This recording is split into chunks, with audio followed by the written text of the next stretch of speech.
আমি প্রায় প্রত্যেক শনিবারেই যাই বড় বাবার মন্দিরে। এই ভিডিওটি গত শনিবার বিকেলে বড় বাবার মন্দিরে ধূপবাতি দিতে গিয়েছিলাম। মন্দিরের পাশে একটা কালী মন্দির আছে, কালী মন্দিরটাতেও যাই প্রতি শনিবার, ওখানেও ধূপবাতি দিয়ে আসি।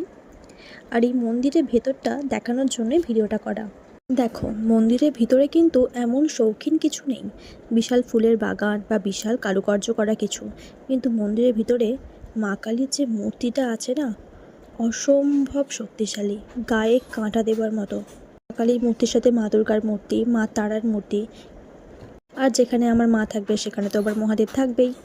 মানে মন্দিরটায় যতই লোকজন আসুক, একটা অদ্ভুত শান্তি বিরাজ করে।